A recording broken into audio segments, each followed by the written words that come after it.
اس دور میں میں اور ہے، جام اور ہے، جم اور، ساقی نے بنا کی روش لطف و ستم اور، تہذیب کے غازل میں ترشوائے صنم اور، مسلم نے بھی تعمیر کیا اپنا حرم اور، ان تازہ خداؤں میں بڑا سب سے وطن ہے، جو پیرہن اس کا ہے وہ مذہب کا کفن ہے۔ ہمارا وطن پاکستان، ڈاکٹر عیسی محمد صاحب نے تو فرمایا کہ اس کی بنیاد پڑ گئی تھی دور نبوت ہی میں۔ خود قائد اعظم نے ایک مرتبہ فرمایا تھا کہ پاکستان اسی وقت بن گیا تھا جب ہندوستان میں پہلے ہندو نے اسلام قبول کیا۔ عام طور پر تحریک پاکستان میں حضرت مجدد الفسانی رحمۃ اللہ کا کردار، پھر سر سید احمد خان کا کردار بیان کیا جاتا ہے، لیکن واقعہ یہ ہے کہ پاکستان کے وجود میں آنے میں سب سے بڑا کردار دو شخصیتوں کا ہے، علامہ اقبال اور قائد اعظم۔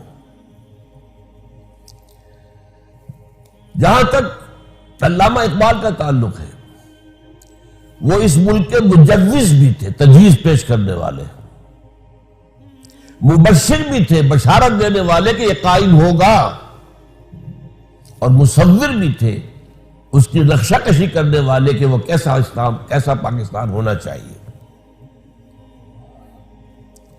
جہاں تک قائد اعظم کا تعلق ہے، وہ معمار تھے، انہوں نے تعمیر کیا ہے۔ اقبال کی حیثیت آرکیٹیکٹ کی تھی، جس نے نقشہ دیا ہے۔ یہ دونوں کے مابین جو نسبت ہے اس کو ضرور سمجھ لیجیے۔ میں تھوڑی سی وضاحت کر دوں، جس جماعت نے پاکستان بنایا اس کا نام مسلم لیگ، وہ 1906 میں قائم ہوئی ہے ڈھاکہ میں۔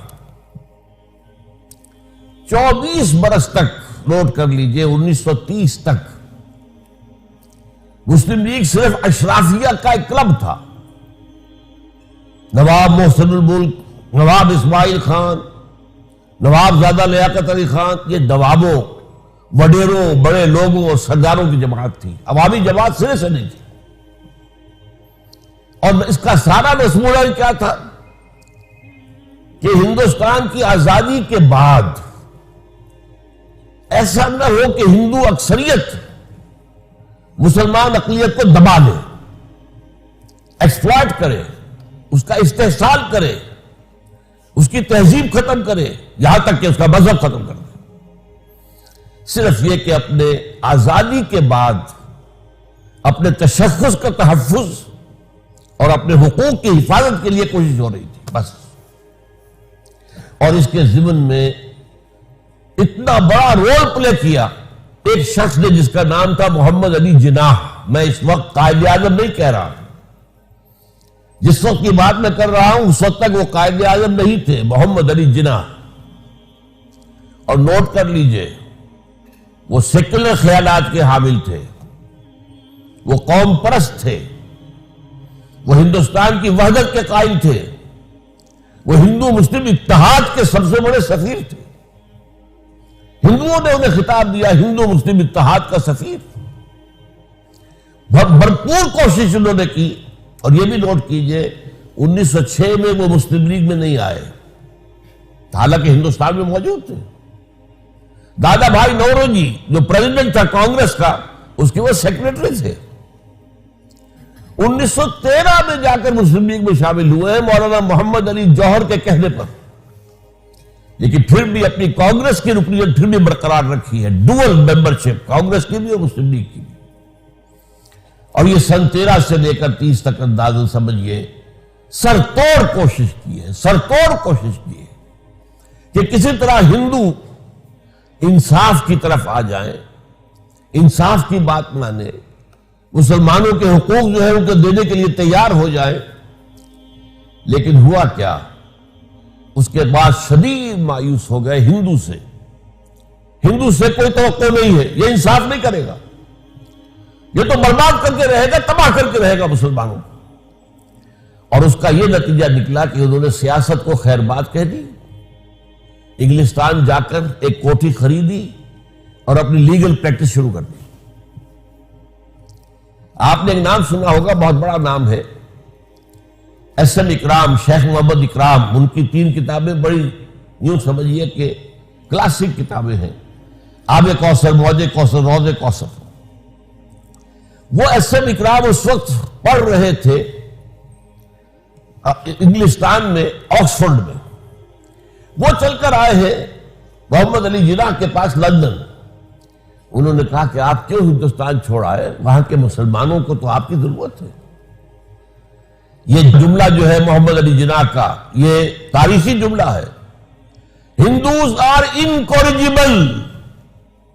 ہندو میں نے دیکھ لیا، تجربہ کر لیا، میں نے 14 صدی کے تجربے کے بعد میں کہہ رہا ہوں کہ ہندو ناقابل اصلاح ہے۔ ہندوز آر انکورجیبل۔ اور مسلمانوں کا حال کیا ہے کہ ان کا بڑے سے بڑا لیڈر جو بات مجھ سے صبح کرتا ہے، شام تک گورنر کو یا کمشنر کو پہنچا دیتا ہے۔ تو ایسی قوم کی میں قیادت کیسے کروں؟ یہ میں نے چاہا کہ آپ مسلم لیگ کی تحریک کے 2 ادوار کو تقسیم کر لیجئے 1930 پر۔ 1930 میں اب مسلم لیگ کے افق پر خورشید تازہ کے مانند طلوع ہوئی شخصیت علامہ اقبال کی، جبکہ محمد علی جناح مایوس ہو کر جا کر لندن میں بیٹھ چکے تھے، سیاست سے بے دخل، سیاست سے ہاتھ دھو چکے۔ 1930 کا جو خطبہ تھا علامہ اقبال کا دہلی کا، ابھی آپ نے جو تذکرہ فرمایا، 30 دسمبر سن 1930 الہ آباد، نہرو فیملی کا گھر، گڑھ بلکہ گڑھ کہنا چاہیے۔ اس میں آپ نے 2 کام کیے۔ ایک تو دلائل کے ساتھ ثابت کیا، سوشولوجی کے تمام مسلمات کی روح سے ثابت کیا کہ مسلمان ایک علیحدہ قوم ہے۔ ظاہر بات ہے یہ کام صرف علامہ اقبال کر سکتے تھے، یہ فلسفی کے کرنے کا کام تھا۔ یہ ثابت کرنا تمدنی اصولوں کے مطابق کہ مسلمان علیحدہ قوم ہے، مسلمان کسی دوسری قومیت میں ضم نہیں ہو سکتے۔ اور نمبر 2، انہوں نے مطالبہ کیا کہ مسلمانوں کو علیحدہ وطن دیا جائے۔ اور اس کے ضمن میں ایک بات جو انہوں نے کہی وہ یہ تھی کہ یہ پروفیسی ہے، نوٹ کر لیجئے یہ لفظ، یہ ڈیسٹنی ہے، یہ میری پیشین گوئی جو ہے تقدیر مبرم ہے کہ ہندوستان کے شمال مغرب میں ایک آزاد مسلمان ریاست قائم ہوگی۔ یہ تجویز نہیں تھی، اگرچہ اسی میں ڈیمانڈ بھی تھی۔ ایک ڈیمانڈ یہ تھی کہ جب تک انگریز یہاں ہے ان علاقوں کو ملا کر ایک صوبہ بنا دیا جائے، یہ پنجاب، سندھ، سرحد، بلوچستان کو ملا کر ایک صوبہ بنا دیا جائے، تاکہ مسلمانوں کے اندر یہ تھوڑی بہت نسلی لسانی جو فرق اور تفاوت ہے رفتہ رفتہ یہ ختم ہو جائے۔ ظاہر بات ہے جب تک انگریز ہے علیحدہ آزاد ملک تو نہیں بن سکتا، لیکن جب انگریز جائے ود ان برٹش امپائر اور ود آؤٹ یا باہر، یہ ایک آزاد ملک بن جائے۔ دوسری بات جو آپ نے کہی، دوسرا خواب جو آپ نے دیکھا وہ کیا تھا کہ اگر ہمیں یہ مل گیا پاکستان، ہمارا پاکستان کا لفظ استعمال نہیں کیا تھا، اگر علیحدہ ملک مل گیا تو ہمیں ایک موقع مل جائے گا کہ اسلام کے چہرے پر جو بدنما داغ اور دھبے آ گئے تھے دور امپیریلزم میں، دور شہنشاہیت میں، ذرا نوٹ کیجیے اس جملے کو سمجھنا ہوگا۔ پہلے اسلام کا ایک دور ہے حضور کا زمانہ اور خلافت راشدہ، اس دور کا اسلام کچھ اور تھا۔ پھر دور ملوکیت کا ہے، بنو امیہ کا اسلام، بنو عباس کا اسلام اور ترکوں کا اسلام، یہ اسلام، سلجوقیوں کا اسلام، مغلوں کا اسلام، صفویوں کا اسلام، یہ اسلام کچھ اور تھا۔ لیکن طویل دور تو انہی کا ہے، دنیا اسلام کو دیکھتی ہے ان کے آئینے میں۔ ہمیں موقع مل جائے گا کہ اسلام کے چہرے سے یہ بدنما داغ اور دھبے ہم دھو دیں اور اسلام کی اصل روح کے مطابق، یہ پھر الفاظ نوٹ کیجئے، اسلام کی اصل روح کے مطابق اور عصر حاضر کے زمانے کے تقاضوں کے مطابق ہم ایک نظام اور ایک دنیا کے اندر ریاست قائم کر کے اسے روشنی کا مینار بنا دے۔ یہ تھا نظریہ پاکستان۔ آج کل ہمارے ہاں بہت سے دانشور ہیں، کالم نگار ہیں، انہوں نے ایک عجیب گمراہ کن بات شروع کر دی ہے، پاکستان کا نظریہ کچھ نہیں تھا، یہ صرف بنی ہوئی بات ہے، گھڑی ہوئی بات ہے۔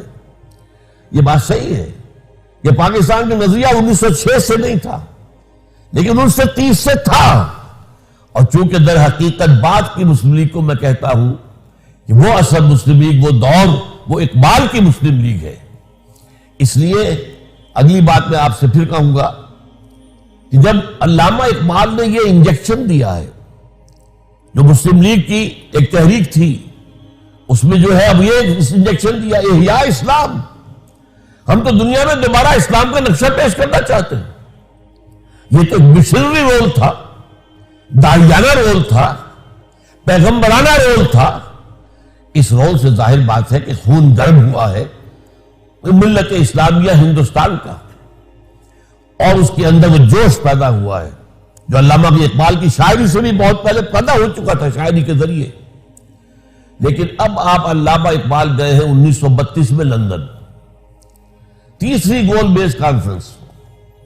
اس میں محمد علی جناح شریک نہیں تھے، لندن میں تھے لیکن چونکہ سیاست چھوڑ چکے تھے لہذا اس گول بیس کانفرنس میں نہیں تھے. علامہ اقبال گئے تھے.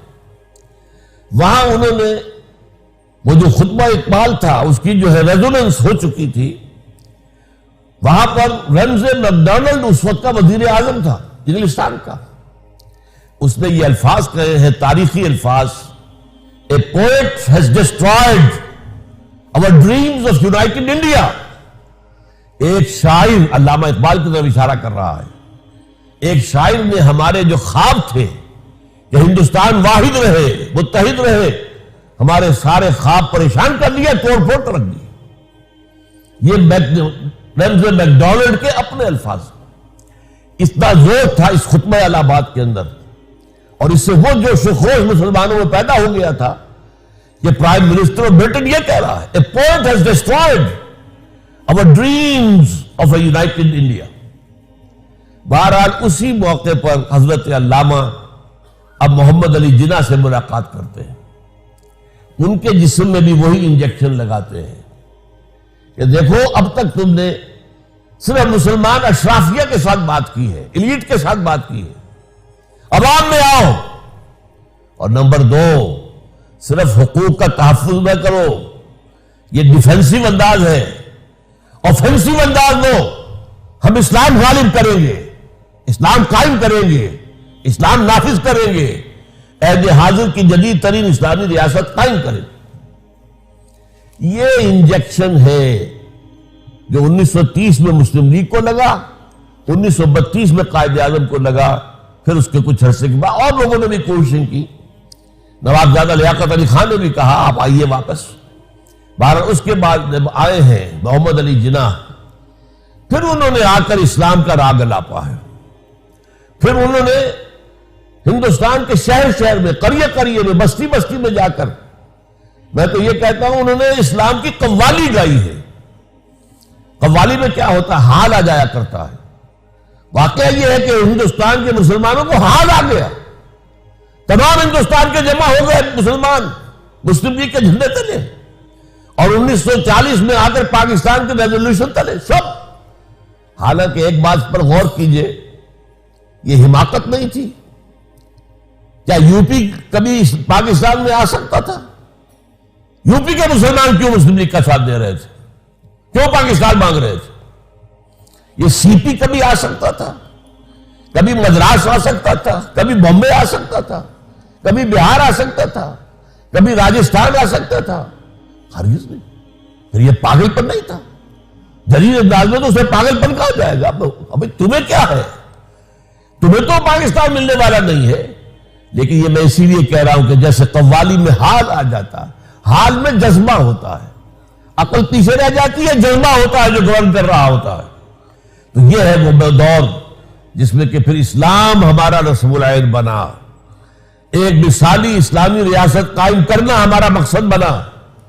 اور اسی کے نتیجے میں محمد علی جناح قائد اعظم بنے. اب قائد اعظم بنے ہیں وہ، ورنہ اس سے پہلے وہ محمد علی جناح تھے، اس کے سوا کچھ نہیں.